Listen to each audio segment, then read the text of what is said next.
Opinions here. Who here knows what UX means? Hands up. 1, 2, 3, 4, 5. Yeah, see, not nearly enough. I'm in the right place then, good. A little bit about myself, because, whenever I get a platform, I'm a marketer still, so, self-promotion comes naturally. The accent's from Holland, by the way, in case you're wondering. I am actually a Dutchman. I know the name doesn't give it away, long story. I'm the digital director at the Tomorrow Lab, which not that long ago was called Pierce Communications. We split the company up into different brands because I thought it made more sense. We basically build websites and make them successful. You can follow me on Twitter, but don't if you don't like profanity, because I do swear quite a lot. And I do some blogging here and there. Yeah, this is what I mentioned about the Tomorrow Lab. Like I said, when I have a platform, I can't help myself. Enough for the self-promotion, right. Let's get straight to the point. UX, user experience. What does that actually mean? What does that actually stand for? This is the definition off of Wikipedia, which doesn't really say all that much, as Wikipedia is quite wont to do. So I thought, why not just show what UX isn't? I know there's quite a few coders here in the room. Honest show of hands. Who's built something like this? Right, keep your hand up. Now ball that into a fist and punch yourself in the face. I mean, come on, really.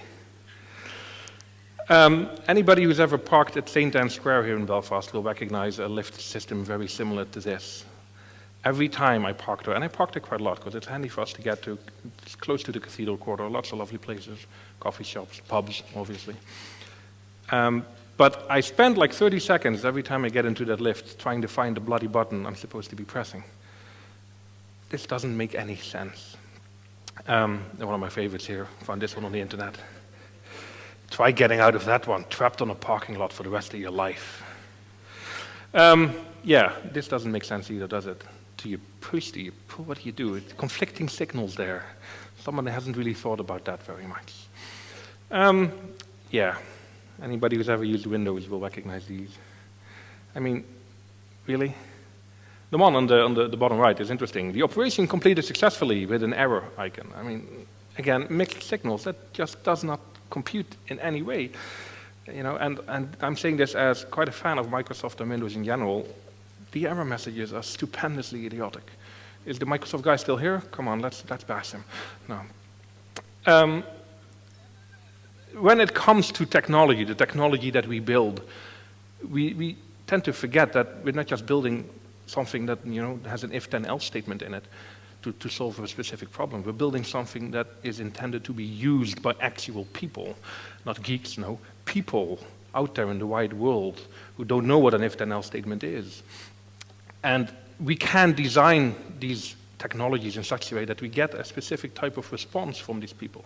A positive response, hopefully, unless you like pissing people off, in which case, by all means, design something to go horribly wrong every single time. I'm pretty sure the guy who designed Windows 98 had exactly that in mind. The problem with good user experience design is that we only notice it when it goes really, really wrong, like the examples I just showed you. If it goes really, really right, if a lot of thought has gone into designing an experience of a piece of technology, it becomes invisible, it becomes seamless, it becomes something we don't notice anymore at all. Here are a couple of examples. I already said I don't like Apple that much, or I don't like Google either, but that's because of my history as a search engine optimizer. But I have to give it to them. They know how to build a good interface. They make it really, really easy to use their systems. That on-off button, you can't miss that. And the thing about these sorts of interactions that we more or less start to expect nowadays from all the systems that we use is that there's a lot of thought that has gone into that, a lot of thinking, a lot of research, a lot of iterations. But it's invisible to us because it just works, it just makes sense. And that's the beauty of good UX, it just makes sense. But that also makes it a very ungrateful task to do right. I love this interface. Book a holiday, as simple as you can make it. Pick a place to go, where you're leaving from, when you're leaving, and just find stuff. How easy can you make it? This is a very simple app that shows you what's on TV at PBS. It's that sort of stuff that looks very simple and very straightforward, but there's an awful lot of thinking, an awful lot of hard work that's gone into designing that sort of experience. So why does all this stuff matter? Why is UX so important? At least I think it's important. Because whenever we create a piece of technology, it doesn't exist in a vacuum. It's been said before here today that if technology exists for the sake of technology, for the sake of itself, it doesn't really do anything. It doesn't serve a purpose. We build technology for it to be used, for it to solve problems, for it to improve people's lives, to make things easier. We cannot and should not separate the technology from the people who will actually be using it, whether that be financial services people or civil servants or customers who buy stuff online. We have to keep in mind who we are building this technology for. Here are a few examples of technologies from the last 10, 15 years that were built because they could, not because they necessarily solved the problem. In 2001, Microsoft launched the first tablet computer, which ran on Windows 98, well, or Windows XP, I think it was. Well, that's your mistake right there. They just did it because they could, and they sold maybe 5 of them to Bill Gates' family. Be honest here, who here has ever used a QR code that they found on, say, a packet of milk on a billboard? Who's ever done that? Right? Who ever thought that was easy? That was handy. I mean, unless you have a Windows phone, and seriously, who has a Windows phone? Unless you have a Windows phone, you have to install an app to read the QR code in the first place. Oh, hi Andy, you have a Windows phone. You have to install an app in the first place to scan the bloody thing, and then usually you get sent to a website that isn't mobile friendly. What the hell are these people thinking? Also, laser discs. Who here remembers laser discs? They're huge, this enormous thing that you stuff into this player. Nobody's going to use that. Of course, now, shortly after the Laserdisc was invented, the DVD came out, which stuffed 5 times as much data on a disc the size of a CD. So it became very obsolete very quickly. But again, it's just something they built because they could, and they didn't really think about how people would use it. And because I want to rile on Apple a little bit as well, the Apple Newton, one of their biggest failures, a PDA that they built because they could, not because it really added any value as such. So it totally flopped. Not everything that Apple do turns into gold, fortunately. What great user experience design means is that when people use the technology that you've built, they have to spend less thinking power, less cognitive energy trying to do what you want them to do. And that means they have more energy, more concentration left over to focus on what the actual task is you're asking them to do. That's a big distinction there. You have to separate the task they're supposed to do from the means by which they do it. You have to make the means as simple and straightforward as possible so that they can focus completely on doing what you want them to do. And especially when it comes to repetitive tasks or tasks in office environments, that is very important. You do not want to frustrate your users. In the world of e-commerce, for example, there's a bit of a golden rule. Every single extra form field you fill in means another percentage of users will drop off because they don't want to fill it in. The less information you ask from your users, the more likely they are to go through the whole process that you want them to go through. And it's that sort of mantra that applies to all, or should apply to all technology. It has to be easy to use, it has to be simple, it has to be straightforward and self-evident.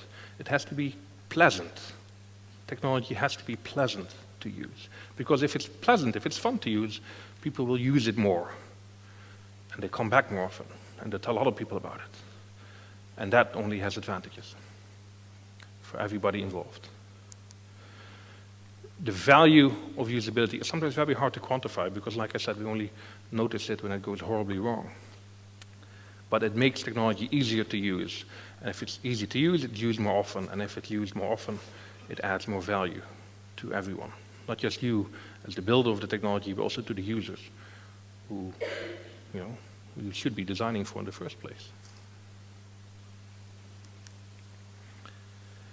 Now I'm going to talk a bit about how you can understand UX and UX design.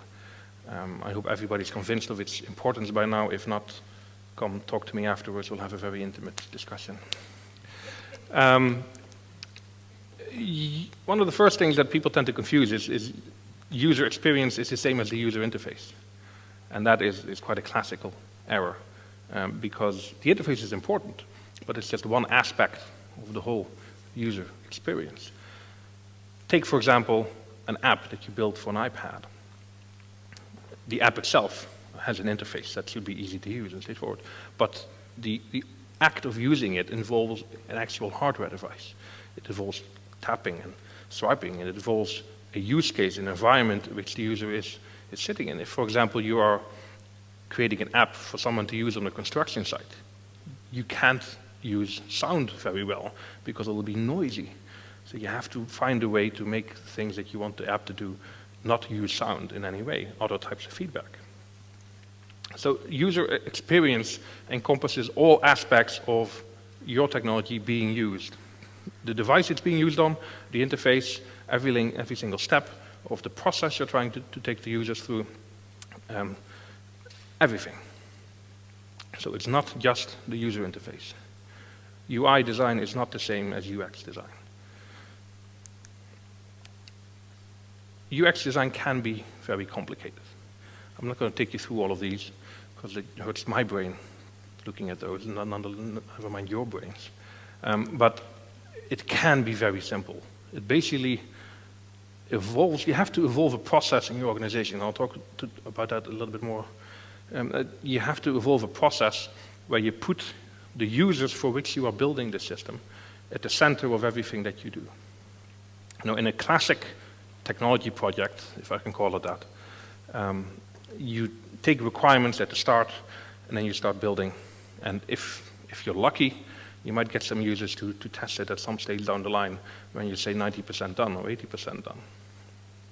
That's a very wrong way to build something, because you usually end up with something that you think matches your requirements, but it's probably an interpretation written by someone who got all this research done, which you then interpret in your own way, and that's what you end up building. User-centered design is the heart of UX design. It means that every single step of the process, you involve users. You start, you don't even start by writing a functional spec or anything like that. You start by asking your user. You start by doing the research on what the user's requirements are. And you do that quite in depth and in detail. Then when you do the concept phase of your technology, again, you talk to your users. You let them see it. You let them get feedback. You trial it out. You do prototypes, wireframes, give it to users, see what they do with it. Then, of course, you design and build the whole thing. Again, every single step, you involve users. Now, there's a lot of UX designers out there who feel that UX is something that doesn't apply really well to the agile process. I tend to disagree with that. I think UX and agile development are made for each other, because agile makes it much easier to get that user feedback involved in almost every single iteration of your product. You have to make it part of your agile process. Every single thing that you do, every iteration of the product that you're building, you can test it against users. You can get that feedback and see if it's actually working for them.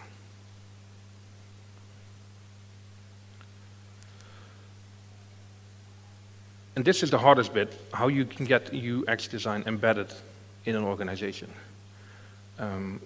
I suspect that most technology organizations nowadays are maybe at a 3 or 4 if you're lucky on this particular ladder. Whereas 1 is UX is entirely unrecognized, and 6 is it's such an integral part of the organization that nobody can think of doing it any other way. Ironically, the bottom and top layer of this particular model have one thing in common, which is that UX is almost never mentioned. In the bottom layer, it's never mentioned because nobody knows what it is. In the top layer, it's never mentioned because it's natural. It's just second nature. They don't even have to think about it anymore. There's very few organizations that are at 6.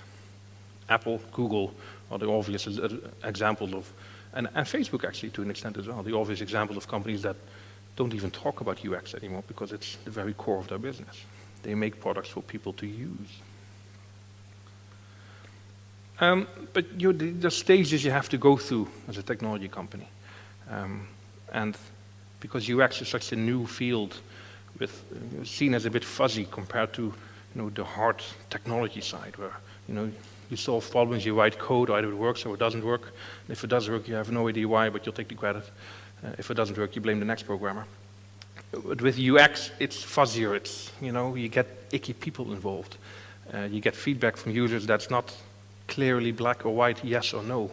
It's a big gray area, and that makes it a bit of a daunting prospect for technology companies to fully embrace and adopt. But it's absolutely necessary that you do so, because all the other companies are doing it. And you can't build technology anymore for the sake of it and expect people to start using it. If you don't put your user at the center of what you do as a technology company, then you will be overtaken and left behind. So, to summarize, you have to design for the people who will end up using it, which has some disadvantages because it takes you into some uncomfortable territory. But for some people, and I probably think project managers especially, this is fantastic news because you can override the hippos. Anybody here know what HIPPO stands for? Highest paid person's opinion. Very common in almost any technology project, especially when you build websites. You've got a great design, you've got it signed off by nearly every stakeholder, and at the last minute the CEO of the company comes along and wants to piss all over the design and say, no, that needs to be blue, that needs to be red, I want a bigger button. If you embed UX in your process entirely, you can say to that person and say, nope, your users, the people who should be using this, don't like that. The feedback's not good. And hippos being hippos, they might still override you, but at least you can then say, I told you so. That's quite satisfying too. You need to start with research. Don't start trying to solve a problem without understanding the problem you're trying to solve. When a client comes to you and say, we want an application that does this, always ask why. What is the problem you're trying to solve? And don't let the client write the answer for you. Get to the heart of it. Try to get in front of the users, the client's clients, if you will, who will end up using it, and ask them what the problem is that needs to be solved. I can guarantee you that 9 times out of 10, the actual problem that needs to be solved is quite different from what you were asked to build in the first place. And like I said, it needs to be embedded from the start. You can't just throw a gloss over a piece of technology at the end and call that UX design. That's a discredit to everything UX stands for. You need to embed it from the start. It needs to be an integral part of everything that you build. Because everything you build to be used. There's very few cases of technology where there's not an actual human being involved who's be using it. If you build APIs, fair enough, that's computers talking to computers. But anything outside of that, there's people involved who will be using this. And you need to understand these people and how they do their daily work and how this technology will fit into that or not. That's it for me. I'm probably way ahead of time. Thank you.